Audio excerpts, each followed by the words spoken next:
Night is falling, but the port of Bali is busy. Most people know Bali as a holiday destination. Many traditional handicrafts have become popular with tourists. So artisans have flocked to Bali to meet the demand. Su Yan To is one of them.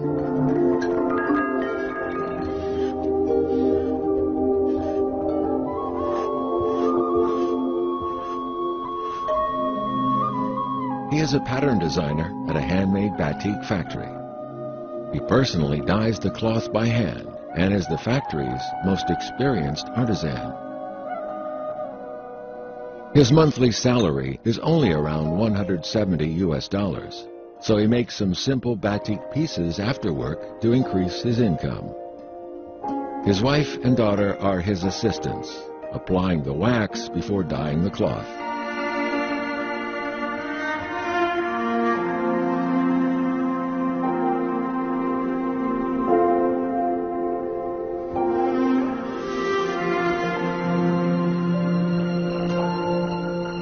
The livelihood of 80% of the Balinese people is related to tourism. Su Yan To's son hopes to find a job in the tourism industry after he graduates from college, so he can help sell his father's products. He believes his father's batik pieces are fantastic.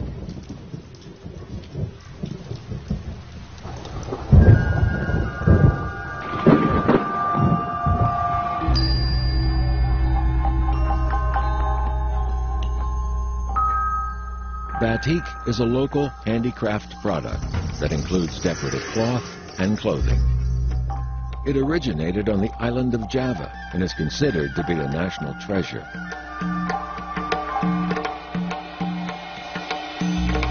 The pattern is first painted on cotton with liquid wax, using a special tool. After dyeing and removing the wax, the cloth becomes an exquisite work of art. The process is like a holy ritual.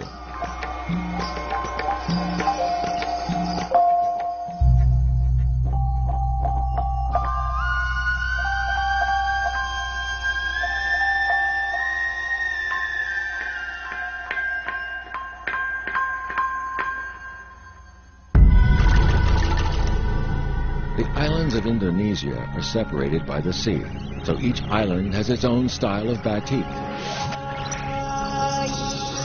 There are many opinions concerning its origin. Some believe it originated in India or Sri Lanka, while others believe it was born here in Indonesia.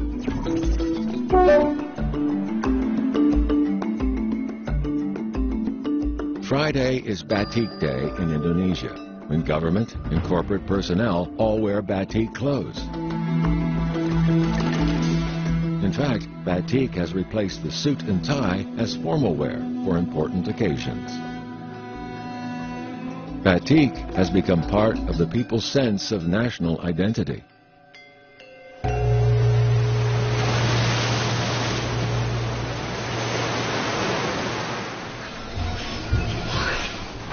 Drawing patterns on the cloth is creative work that relies entirely on feeling and experience. Sometimes Su Yan To lacks fresh ideas, so he goes to the seashore for a walk for inspiration.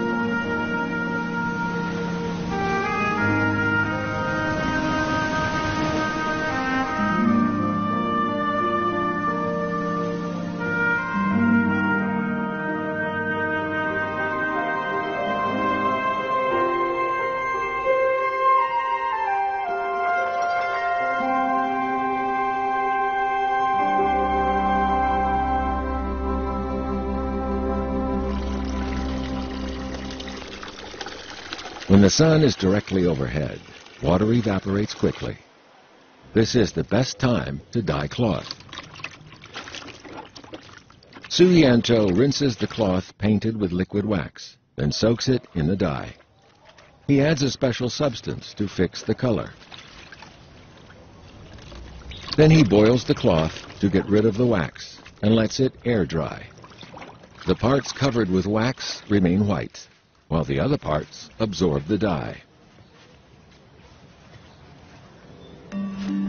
The process is then repeated to add different colors.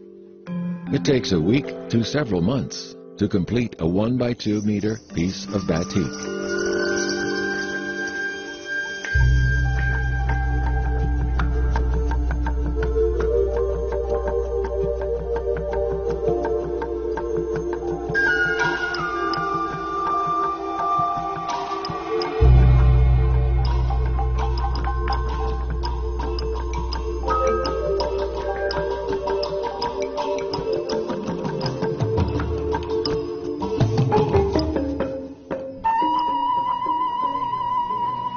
The next morning, Su Yanto takes the batik pieces he has made this month to the batik shop, which is frequented by tourists. Su Yanto's latest batik pieces fetch a good price and sell out quickly.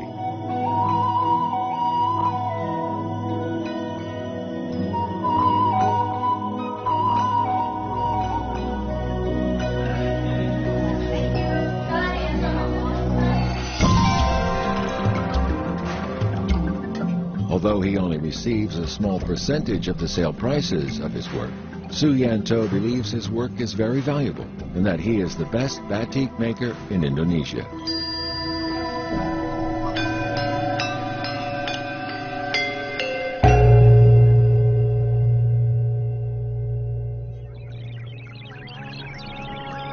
In Bandung, Indonesia's third largest city, which is 1,200 kilometers from Bali, batik designs are more fashionable and cutting edge.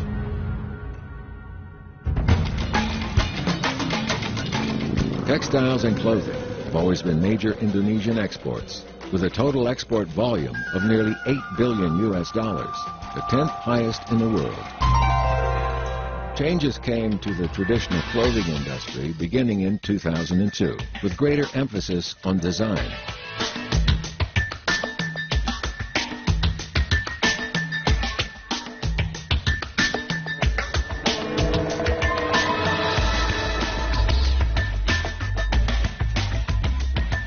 "20-year-old Tet Kayati is a young designer. The dresses she designs have become very popular among younger Indonesians. She's now busy preparing for an upcoming fashion show.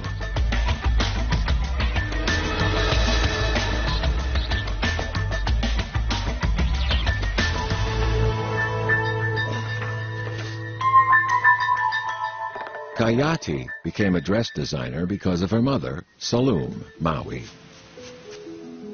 Saloom is a well-known oil painting artist in Bandung. She's made some innovative changes to traditional batik patterns and designs new patterns, which are modern and vibrant. She helps her daughter make clothes from this fashionable material. Kayati has also branched out to include batik handbags, high-heeled shoes, and accessories.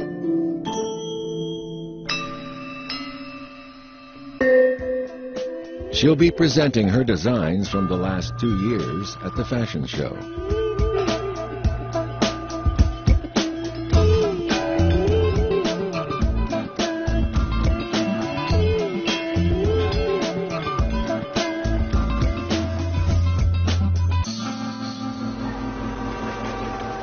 Bandung, the third largest city in Indonesia, is known as Paris in Java.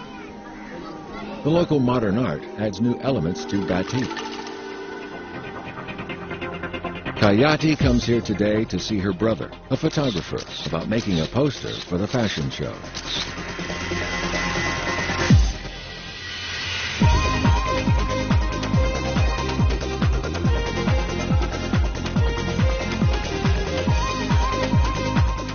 It remains to be seen whether her designs will be popular or not. The real test will be consumer reaction.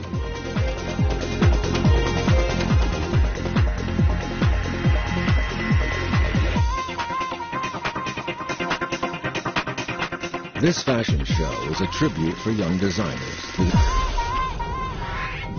Over 80% of Indonesians are Muslims.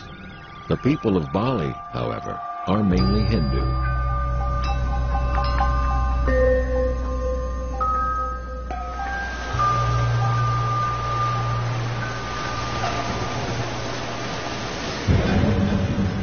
The Balinese people create beauty every day. Before the island became popular with tourists, they didn't have a well-developed concept of art. In fact, every religious building and article is a work of art. The Balinese people believe in animism. When Bali became a popular tourist destination, everyday items became tourist souvenirs, making Ubud a world-famous artist colony.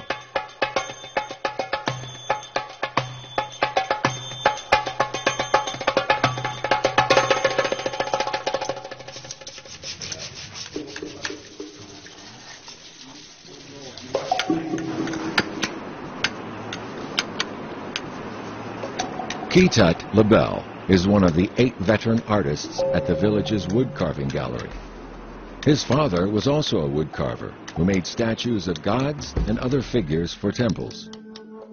In addition to making temple statues, Labelle creates exquisite and expensive tourist souvenirs.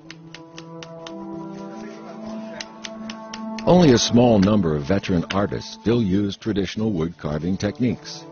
But Labelle continues to use techniques passed down for generations. He and his whole family are dedicated to preserving the old carving skills.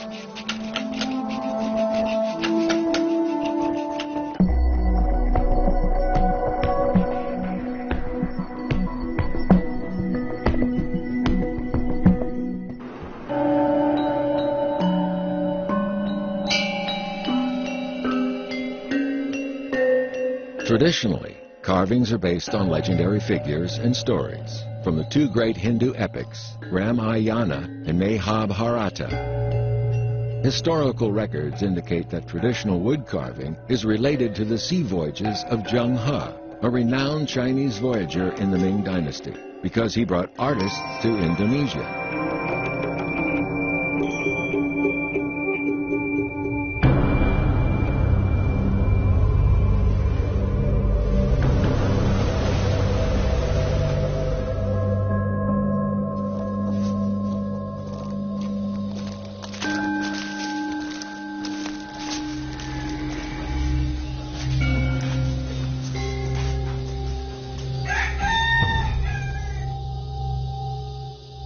Labelle is a devoted Hindu who prays in his family shrine at dawn.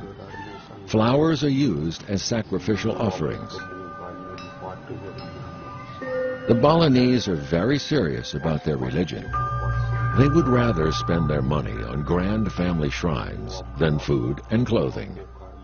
Labelle diligently prays for the safety and happiness of his family.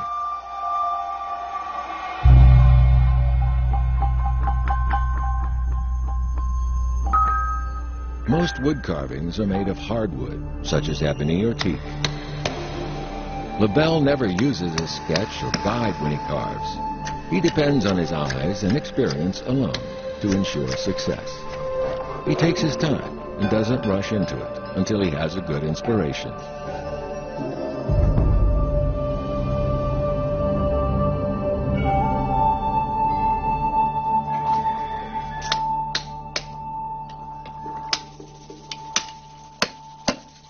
When inspiration comes, he immediately acts on it. Although he is confident, he remains cautious, because one mistake can easily ruin the whole piece.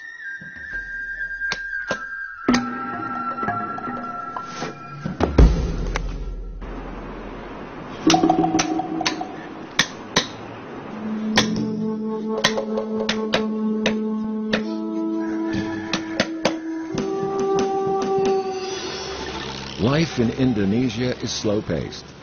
Life in Bali Island is laid back, and the people can always find a reason to relax. In his spare time, Labelle enjoys cockfighting, which is a common pastime among Balinese men. Local people believe chicken blood purifies the land and appeases the gods, so cockfights usually take place in front of a temple.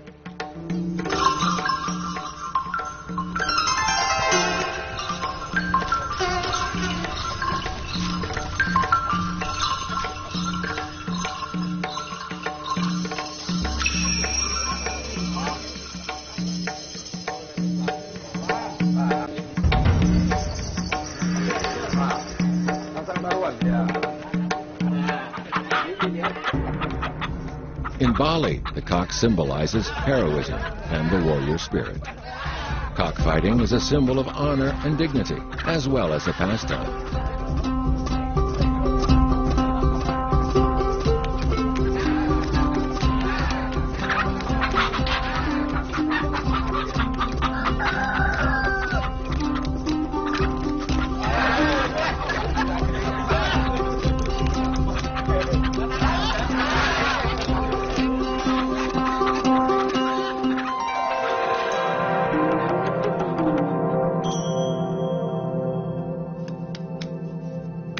LaBelle's wood carving is nearing completion.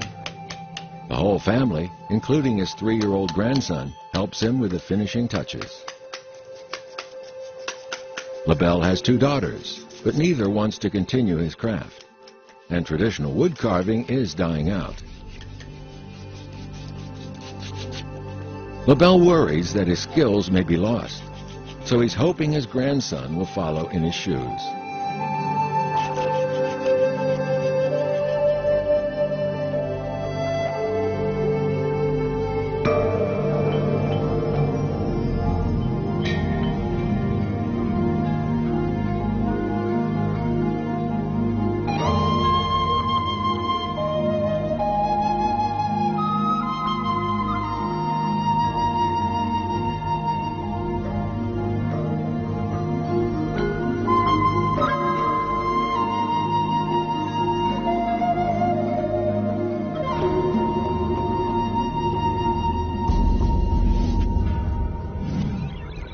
Bali and Java are the most open islands in Indonesia.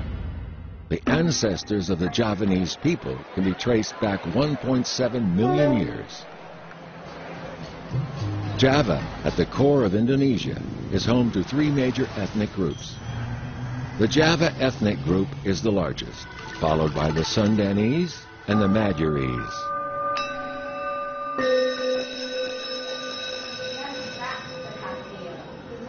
Widyaningsih is a 14-year-old Sundanese girl in middle school. Like other students, Widyaningsih attends school in the morning and studies folk dancing in a Sundanese troupe in the afternoon.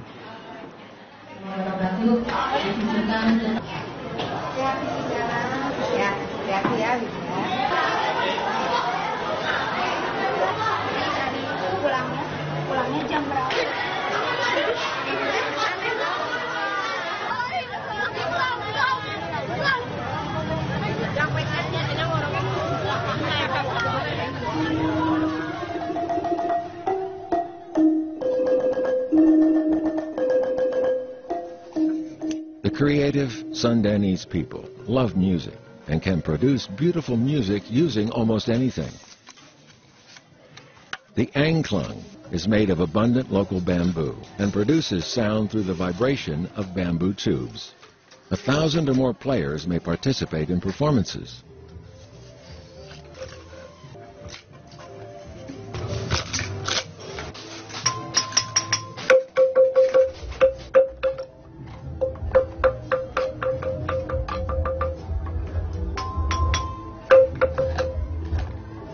The song and dance troupe gives commercial performances to obtain funding so they can teach Sundanese youngsters, like Widyaningsih, traditional music and dance. The young performers put on their own makeup before the performance. The scholarship Widyaningsih obtained from the troupe allows her to pursue her interest and help reduce her family's expenses as well.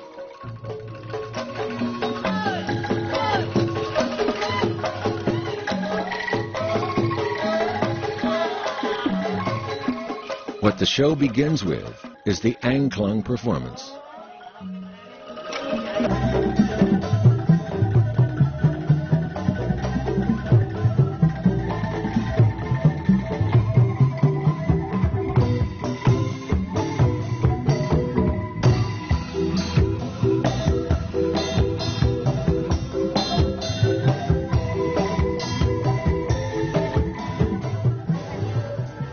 Backstage, Widyaningsih and the other young performers are having a final rehearsal.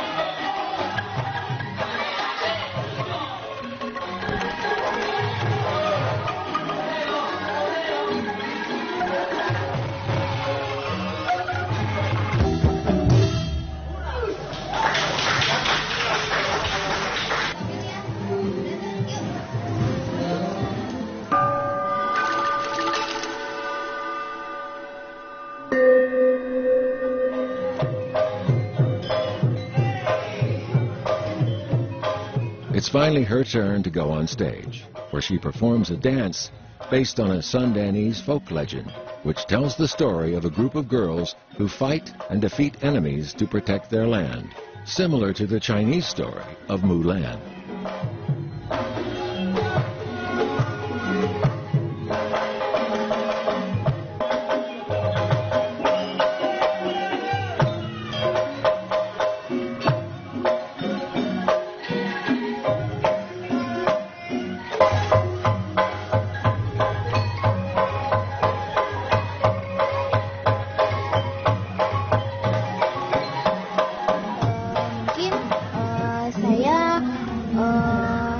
saya masuk ke Salang Hongjo ini.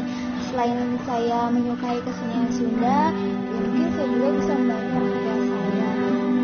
Dari tambahan itu, saya juga bisa belajar bagaimana sulitnya dalam menjalani hidup. There is a stage big enough for any dream. In fact, Indonesia itself is like a giant work of art. Its colorful and inclusive character leaves a deep impression on all who visit.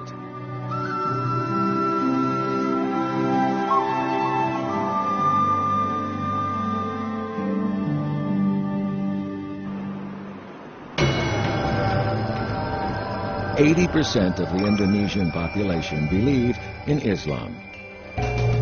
New lifestyles have integrated with foreign cultures here. Today, this rapidly developing Asian country is becoming more and more confident and inclusive.